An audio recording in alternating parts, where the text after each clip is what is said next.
뉴스 파이팅 배승입니다. 2부 뉴스를 파헤치고 전망하는 시간 뉴스 파전. 최재성 전 청와대 정무수석 요리사 나와주셨습니다. 안녕하세요. 예, 안녕하세요. 요즘 흑백 요리사라고 해서요. 네. 요리 프로그램이 유행이에요. 그렇죠. 엄청나죠. 예, 셰프. 예. 정치 셰프 최재성 수석님 모시고 한번 이야기 나눠보도록 하겠습니다. 그 윤 대통령과 명태균 씨의 녹취록이 공개가 됐습니다. 이 대통령의 육성이 좀 나왔는데요. 그 자체를 어떻게 들으셨어요? 매우 이제 하나는 이제 그 사안 자체에 대한 네. 이제 위법성 요 문제가 하나 있고요. 예. 하나는 대통령실이 거짓 해명을 했다, 거짓말을 했다. 아, 거짓 해명. 명태균 씨하고는 한 2번 만나고 네. 그 뒤로는 뭐 연락을 안 연락하거나 만난 적이 없다. 그런데 네. 그게 이제 사실이 아니라는. 그래서 뭐 많이들 알고 계시지만 닉슨도 사실은 그 사건도 사건이지만 그렇죠. 예. 거짓말을 해가지고 그렇게 된 거거든요. 네. 그래서 대통령의 거짓말 이것은 예를 들어서 이제 선의의 거짓말이 아니고 네. 자신에게 해당된 문제를 예. 이 거짓말로 이렇게 덮으려고 했다는 거. 요점하고 위법성 문제 이 두 가지인데요. 두 가지 다 저는 심각한 문제다. 문제다 이렇게 봤습니다. 그래요. 대통령실에서는 당선인 신분에서 사적인 대화를 한 것이다. 그리고 걸려오는 전에 그냥 립서비스 해준 것이다. 이렇게 얘기를 했어요. 법적인 문제는 없다고 하는데요. 일단은 뭐 그렇게 얘기를 하지만 네. 이게 뭐 그냥 말로만 그렇게 한 거다. 네. 이렇게 믿을 사람이 일단 없고요. 예. 요것도 두 가지입니다. 네. 하나는 당선인 신분이기 때문에 위법성이 없느냐. 네. 요 문제가 하나 있고요. 또 하나는 김영선 한 명을 그렇죠. 가령 이제 공천 의견을 대통령이 냈다라고 해서 하라고 했다라고 해서 이게 박근혜 대통령의 경우처럼 아예 리스트를 가지고 조사도 하고 예. 이러면서 움직인 거하고는 다르지 않느냐. 그렇죠. 그래서 예. 내용의 문제. 내용의 문제. 예, 요 두 가지가 이것도 존재를 하는데요. 앞선 이제 대통령 신분, 당선자 신분의 문제는 이미 윤석열 대통령이 중앙지검장 시절에 네. 그다음에 한동훈 당시 3차장이 이명박 대통령의 뇌물 사건에 대해서 직접 기소 브리핑을 했거든요. 네. 당사자들이에요. 이거를 기소한 당사자들. 그렇죠. 예. 그런데 거기도 경선 승리 이후 이명박 대통령이 경선 승리 이후 그러니까 그게 아마 2007년 8월 예. 경선 승리 이후에 금품을 받거나 이런 것을 적용을 했어요. 예. 재판 결과. 근데 자기들이 검사 시절에 기소했던 이 사건에서는 경선 전에서도 이 적용해야 된다 했는데 재판부는 이명박 대통령이 대통령 이 경선 승리 후부터 범죄 시기를 적용을 했어요. 예. 당연히 2008년 1월 당선인 신분 취임 한 달 전에 뇌물을 수수한 것에 대해서도 적용을 했거든요. 그래서 시기 문제는 대통령과 한동훈 대표가 검사 시절에 기소했던 이명박 대통령 기소했던 거기에 딱 나와 있어요. 그래서 그건 피해갈 수 없는 거고요. 네. 그다음에 내용적으로도 박근혜 대통령은 양의 문제를 얘기를 했다면 직접 개입을 안 했거든요. 예. 뭐냐면 직접 전화하고 누구 해라 이게 아니고 현교안 수석이라든가 여기를 이제 시켜서 한 거란 말이에요. 네. 그래서 직접 등장을 하지는 않아요. 근데 이거는 직접 한 거 아니에요. 대통령이 받았다는 거죠. 예. 그래서 제가 보기에는 시기적으로나 내용적으로나 이거는 당선인 신분 그러니까 대통령 취임 하루 전에 한 일인데요. 두 개 다 문제가 있다? 분명하다라고 보여집니다. 그렇군요. 이 윤석열 대통령이 어제 긴급하게 발표를 했습니다. 오는 7일 대국민 당화 겸 기자회견도 연다고 하는데요. 이 내용 들어가 있을까요? 저는 뭐 할지 잘 모르겠어요. 한대요. 예? 아니 제가 예, 기자회견 한답니다. 제가 어디 방송에서도 그랬는데요. 예. 그 시정연설 예. 대통령이 하면은 네. 무슨 말을 할까 이걸 한번 물어보더라고요. 그래서 시정연설 국회에 안 올 것 같다라고 얘기했는데 안 오잖아요. 예. 그리고 가사 7일 날 한다 하더라도 우선 이런 거거든요. 지금 이런 상황에 대한 문제 의식을 네. 분명히 갖고 첫 번째, 두 번째 이거를 해결하거나 이럴 수 있는 의지를 갖고, 예. 그다음에 세 번째로 해결할 수 있는 방법이나 혹은 능력을 갖고 있어야 돼요. 예. 근데 이 세 가지 다 없기 때문에 제가 보기엔 상황을 바라보는 인식 수준, 네. 인식 이런 것들이 동떨어져 있다고 보고, 그러니까 의지도 없고 해결 능력도 없기 때문에 제가 보기엔 하더라도 이것은 또 다른 국민적인 어떤 화를 더 북돋을 수 있는 그런 거 아닌가 싶습니다. 해결을 할 수가 없어. 의지도 없고. 그렇다면은 지난주에 나오셔서 지금 이 여론조사 지난 갤럽이 20%라고 하지만은 10%대로 갈 거라고 예상한다 이렇게 발언해 주셨는데요. 이 회견을 하더라도 지지율은 하락하는 겁니까? 저는 이제 지지율의 문제는 네. 조금 이제 지금 상황, 그러니까 10말 2초, 10말 2초. 예. 요 10% 후반, 그다음에 20%, 예. 21% 이런 정도의 선에서 당분간은 조금 유지될 거라고 봐요. 보합세가 이렇게. 왜냐하면 사실 20%가 무너진다는 건 엄청난 일이거든요. 그렇죠. 대선에서 기권한 사람 빼고 투표 안 한 사람 빼고 네. 나머지 이제 80%를 가지고 득표율을 환산하는 거기 때문에 50% 득표를 했다고 하면은 약 한 38% 정도 실제로는 득표를 한 거예요. 그렇죠. 유권자 전체를 대상으로 네. 보면.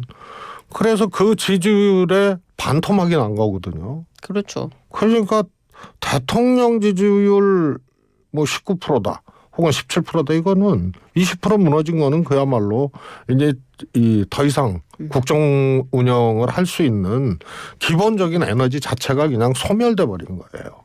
그런데 여기서 더 내려간다는 거는 네.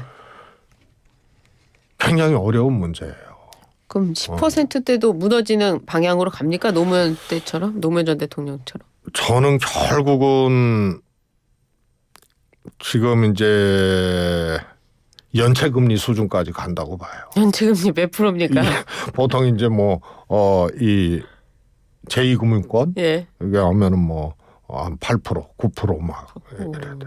8%. 그게 그런 거예요. 지금 아까 아직 말씀하신 19%인데. 예. 문제 의식을 느끼고 분명한 인식을 하고 이거를 해결하겠다는 의지를 갖고 그다음에 해결책과 능력을 갖고 있어야 되는데 이게 안 돼요.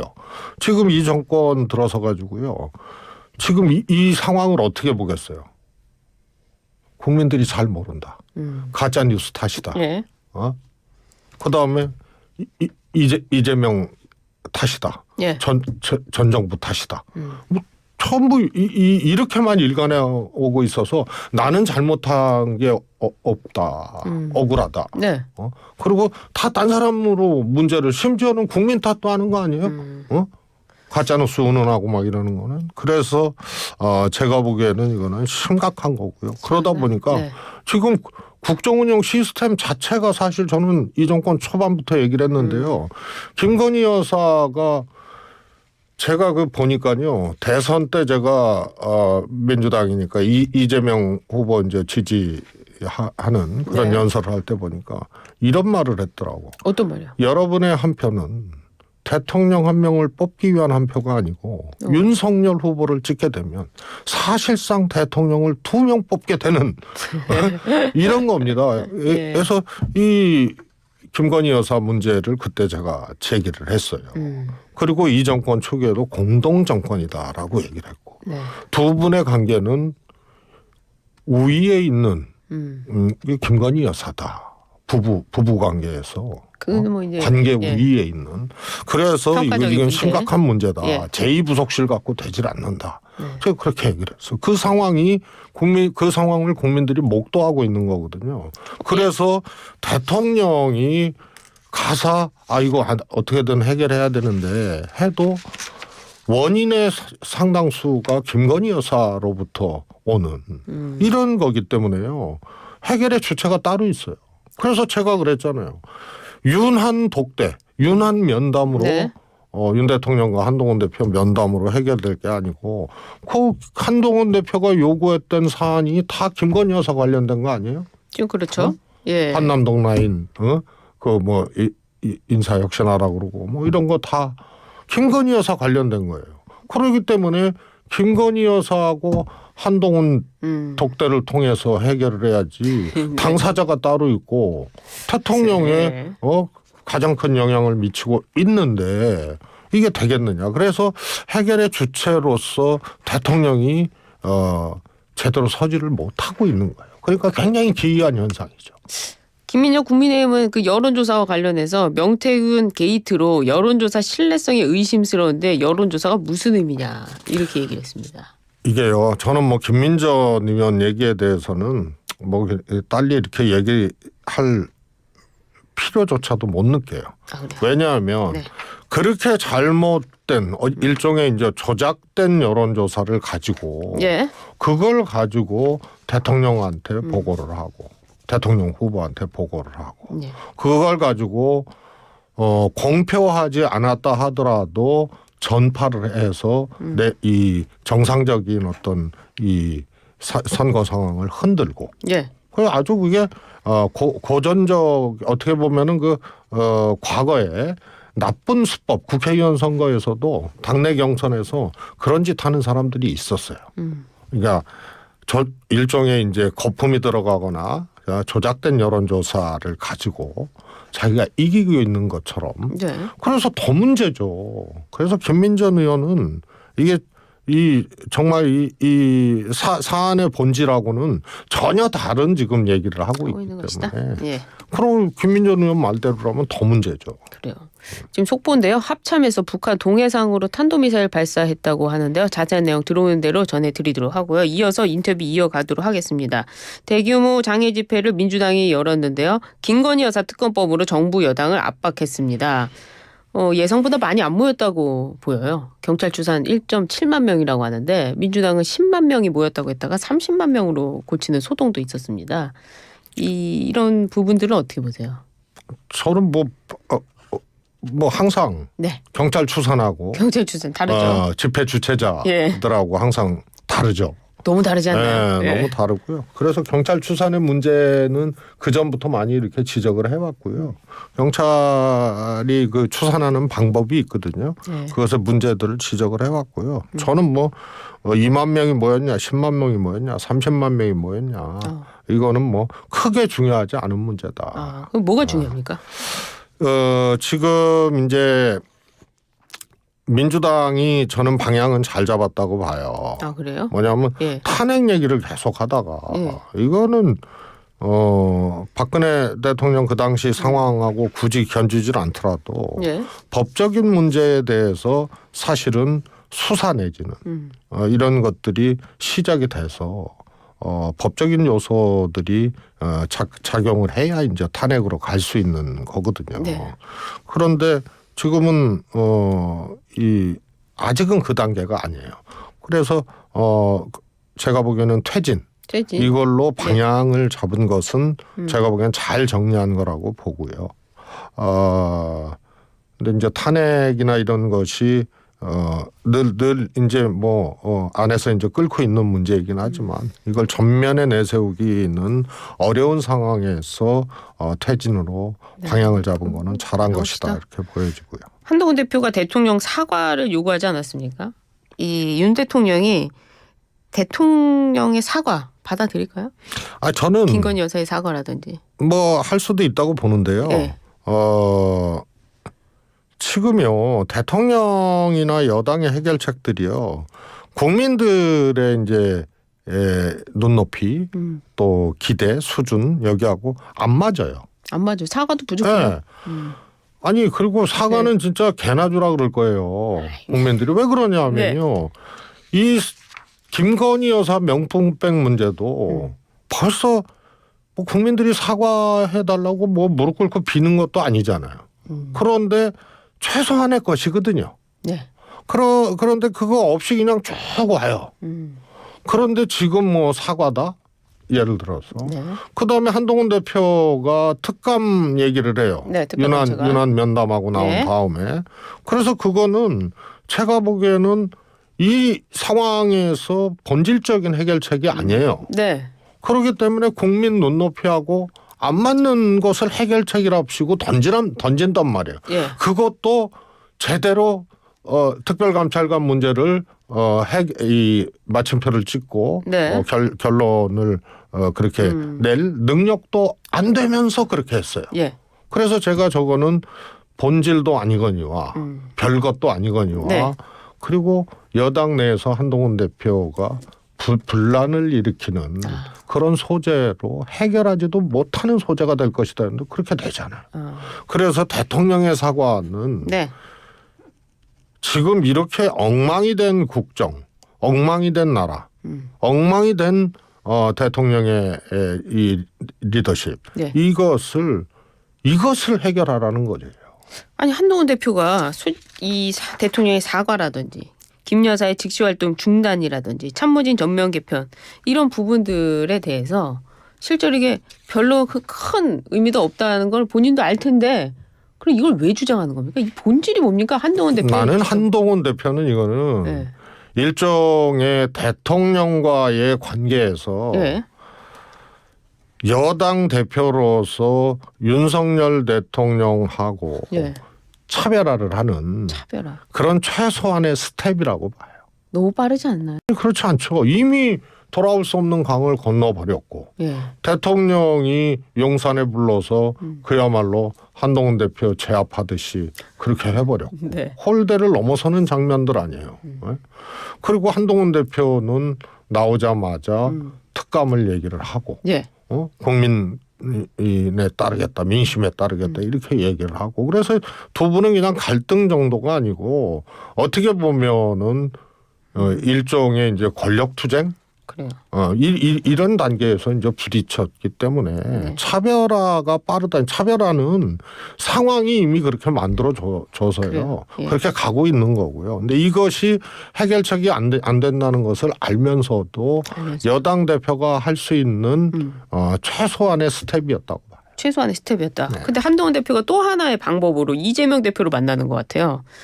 이재명 대표도 한동훈 대표를 향해 가지고 대통령 만나서 국정기조 좀 전환하는 거 이야기해봐라 뭐 이런 얘기도 했고 또 갔다 오면 만나자 얘기도 했는데 한동훈 대표는 좀 깜깜무소식인 것 같습니다. 한동훈 대표가 이재명 대표와 손을 잡고 좀 뭔가 이 방향을 틀어보는 건 아닐까요? 저는 손잡지는 못하고요. 네. 이제 당 대표로서 여야 대표로서 만나고 할 수 있는 정치는 할 수밖에 없다고 봅니다. 할 수 있는 지금 정치. 대통령 직접 음성이 공개가 되고 네. 난리가 난 상황 아니에요. 이런 상황에서 바로 곧바로 진행하기가 이제 어려울 뿐이지 네. 여야 대표가 만나서 이야기하고 이런 것은 저는 뭐 진행될 수밖에 없는 거라고 봐요. 그러나 그걸 손을 잡거나 뭐 아주 표현이 그랬습니다만. 티나게 뭐 예. 막 이렇게 하기에는 만날까? 정치적으로 뭐 한동훈 대표가 그렇게 하기는 어렵죠. 만날까요? 저는 만난다고. 선고 전에 만날까요? 어디요? 11월 15일 선고 전에 만날까요? 아니면 25일 전에 만날까요? 제가 보기에는 지금 상황에서는 아무래도 예. 지나야 되지 않겠나. 25일 이후에. 아니 뭐 저는 그거는 이제 너무 늦어지는 거고 25일 이후로는 그래서 공직선거법. 보통은 이제 15일을 가지고 그 전이냐 후냐 그러는데 네. 뭐 객관적으로 이제 만나기 전에 또 여러 가지 이제 좀 절차들이 있고 네. 또 내용적으로 또 서로 또 검토해야 될 것들도 있고 하기 때문에 15일은 어렵다지 이재명 대표 재판 기준으로 네. 만날 수 있는 날짜를 분석을 하거나 예측을 하는 거는 네. 저는 뭐 무의미한 일이라고 봐요. 그래도 15일 이후에는 만날 수 있다. 25일 전에는.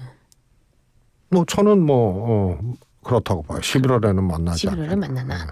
그 민주당 지도부에서 이제 그 금투세 폐지로 결론을 내렸습니다. 이재명 대표의 요즘 활보를 보면은 굉장히 그 폭넓게 하는 것 같은데 그 일환이라고 봐야 될까요? 좀 짧게 들어보겠습니다. 그렇죠. 근데 지난 대선에서도 좀 아쉬웠던 게 그런 거거든요. 경제 대통령 이재명. 윤석열 후보가 경제 전문가 아니고 경제 잘 모른다. 그건 국민들이 다 아는데 왜 이재명이 경제 대통령이지? 이거에 대해서 충분한 차별화나 변별력을 주지를 못했어요. 그게 표 되는 건 다 하고요. 표 안 되는 거는 다 피해갔거든요.